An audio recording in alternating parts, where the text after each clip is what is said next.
सरस्वती जी और उनकी बहू रश्मि के बीच एक दिन बहस छिड़ जाती है। आखिर किसका काम ज्यादा आसान है, बहू का या सास का? माँ जी, सास को काम ही क्या है, आपके सारे काम उंगलियों पे तो हो जाते हैं। कुछ भी। हाँ, हिसाब तो उंगलियों पे ही हो जाता है ना। अरे बेटा, ऐसा सिर्फ अभी लगता है, जो मुझे करना पड़ता आएगा कि असली काम का पहाड़ कैसा होता है। ठेले बराबर वजन भी नहीं है आपके काम में, और बात पहाड़ों के वजन की कर रही हैं आप। तू ऐसा करती ही क्या है घर में बेटा, ये तो बता मुझे। मैं थोड़ी ना कुछ करती हूँ, सब जादू से हो रहा है इस घर में। अरे एक दिन मेरा काम करोगी तो समझ आएगा।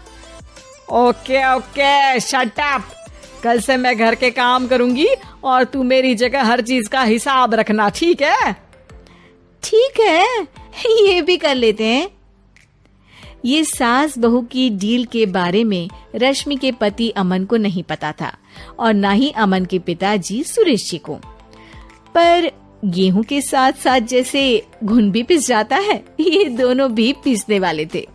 सुबह अमन उठकर रेडी होता है ऑफिस जाने के लिए, तो पता है उसके कपड़े नहीं निकले हुए हैं। अरे रश्मि, तुमने मेरे कपड़े नहीं निकाले? अपनी माँ से पूछो ना, उन्हीं का काम है ये। अमन अपनी माँ के पास जाता है। अब मेरे कपड़े आज आप देने वाले हो क्या माँ? हाँ, देना तो मुझे ही चाहिए, पर तेरी बहू ने कपड़े धोने ही नहीं डाले, तो कोई भी धुला हुआ कपड़ा नहीं है बेटा। हैं? ऐसा क्यों? कपड़े तो धोने आप ही देते हो ना माँ? अरे बहू ने तुझे बताया नहीं, अब हम अदल बदल गए हैं, मैं अब बहू और तेरी बीवी सास। अमन परेशान हो गया। वो बिना इस्त्री के कपड़े पहनकर ऑफिस चला गया। सरस्वती जी अपने घुटने के दर्द के कारण झुककर घर साफ नहीं कर पा रही थी और ना ही खाना बनाना याद रख पाई।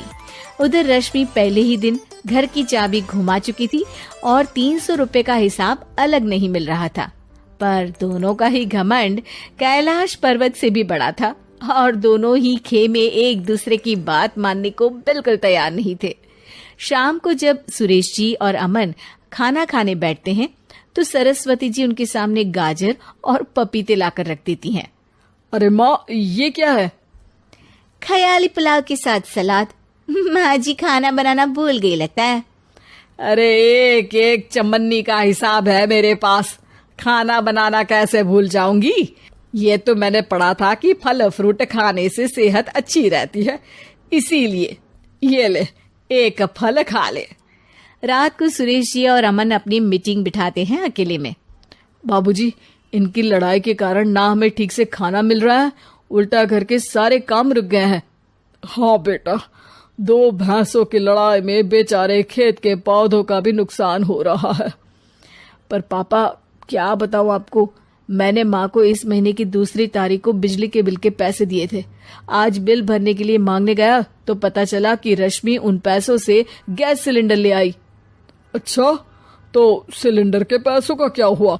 अब सिलेंडर के तो कोई पैसे नहीं थे बाबूजी, हमारे घर पर गैस की पाइपलाइन लगी है ना। बेटा, इन दोनों का कुछ करना पड़ेगा, नहीं तो अपने घमंड के चक्कर में पूरा घर बर्बाद कर डालेंगी ये दोनों।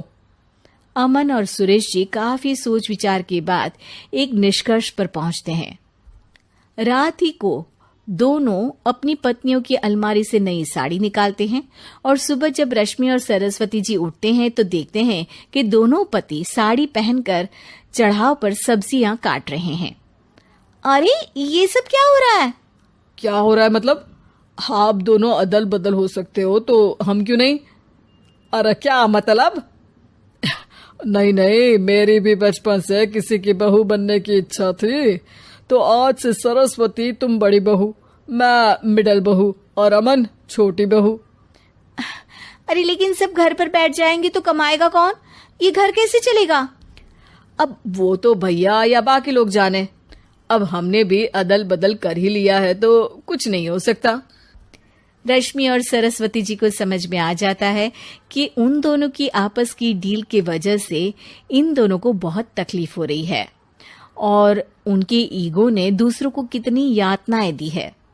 अब असल में माँ जी आप सही थी, सास बनना बहुत मुश्किल है। अरे हाँ बेटा, और तू भी, मुझसे तो नहीं हो पाया सब घर के काम, वापस बदल ले क्या? हाँ हाँ बिल्कुल माँ जी, और अब आप दोनों भी बदल लीजिए, कोई आ गया तो आप दोनों को देखकर क्या सोचेगा।